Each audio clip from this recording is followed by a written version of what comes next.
नौदलाच्या 3 युद्धनौकांचं राष्ट्रार्पण सागरी सुरक्षा आणि आत्मनिर्भरतेच्या दृष्टीनं महत्त्वाचं पाऊल ठरलं आहे.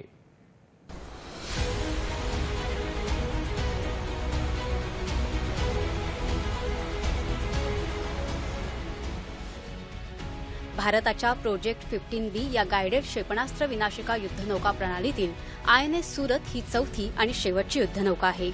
या नौकेची 75% बांधणी स्वदेशी असून त्यात अद्ययावत शस्त्र सेन्सर पॅकेजेस आणि अत्याधुनिक नेटवर्क केंद्रीय क्षमता आहे. विशेष म्हणजे कृत्रिम बुद्धिमत्ता तंत्रज्ञान वापरून तयार केलेली ही भारताची पहिलीच युद्धनौका आहे. हर जगह से भरा हुआ है, communication systems, electronic warfare systems, फिर जो इसमें रडार है वो बेस्ट इन द वर्ल्ड है. जो इसकी मिसाइल है उसकी मार और उसकी रेंज बहुत ज़्यादा है. और 2 हेलीकॉप्टर को ऑपरेट कर सकता है. ट्विन हैंगर कैपेबिलिटी है. गैस टरबाइन से चलता है तो एकदम से जितनी तेज़ गति से जा सकता है कोई जहाज़ उससे तेज़ गति से ये जाता है. जो ASW सिस्टम्स होते हैं इसमें पनडुब्बी के अगेंस्ट वो भी बिल्कुल आधुनिक और नए हैं.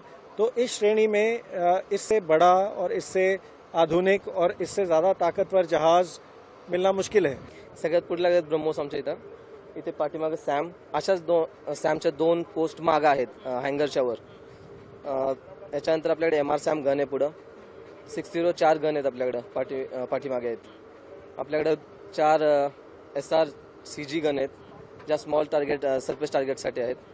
आपल्याकडे दुसऱ्या शिपने जे मिसाईल फायर केली ती मिसगाईड करण्यासाठी चाफ लॉन्चर लागलेला आहे. ही शिप सगळ्यात पहिली AI बेस्ड शिप आहे. दुसरी यात चांगली गोष्ट म्हणजे ह्या शिपमध्ये ज्या वुमन ऑफिसर्स आणि सेलर्स येतील त्यांच्यासाठी वेगळं अकोमोडेशन आहे, बनवलेलं आहे आधीपासूनच.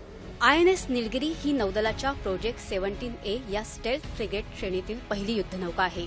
नौदलाच्या युद्धनौका संरचना विभागानं ही नौका विकसित केली असून त्यात अधिक क्षमता असलेली अशी टेहळणी यंत्रणा, सागरी संरक्षण आणि स्टेल्थ अशा साधनांनी युक्त अशा अत्याधुनिक प्रकाराची स्वदेशी युद्धनौका असल्याचं INS नीलगिरीचे commanding officer captain Nitin Kapoor यांनी सांगितलं. Nilgiri first of the class है, यानी कि जो P-17 अल्फा शिप्स हैं उसकी श्रेणी में हम प्रथम हैं.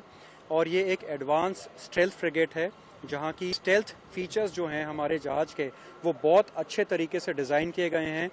भारतीय नौसेना के वॉरशिप डिज़ाइन ब्यूरो ने ही डिज़ाइन किया इस जहाज को और इनके चलते हमें बाहर समुद्र में पकड़ पाना बहुत मुश्किल होगा. बहुत गर्व के साथ मैं ये बताना चाहूँगा कि INS नीलगिरी के ऊपर 75% से ज्यादा इंडिजिनस कंटेंट है. INS वाक्षीर ही नौदलाच्या प्रोजेक्ट 75 या स्कॉर्पियन प्रकारातली 6वी आणि शेवटची पाणबुडी आहे.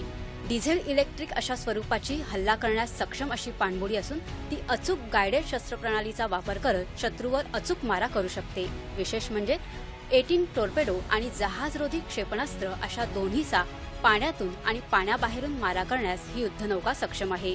वाक्षीर जो था ये पहले एक फॉक्सट्रॉट क्लास सबमरीन था जो 1974 में कमीशन हुआ था और 1997 में डीकमीशन हुआ. 23 साल का प्रेस्टीजियस सर्विस किया था उसने. उसी लेगेसी को आगे बढ़ाने की जिम्मेदारी हमें दी गई थी और आज INS वाक्षीर एक नए नाम के साथ, एक नए जोश के साथ, एक नए इक्विपमेंट फिट, नए वेपन एंड सेंसर सूट के साथ कमीशन हुआ इंडियन नेवी के अंदर. इसमें state of the art weapon end sensor है. आज की दिन में जो वर्ल्ड के अंदर कन्वेंशनल सबमरीन्स ऑपरेट कर रही हैं उसको एक कंपैरिजन में इसके वेपन एंड सेंसर ज़्यादा एडवांस्ड हैं.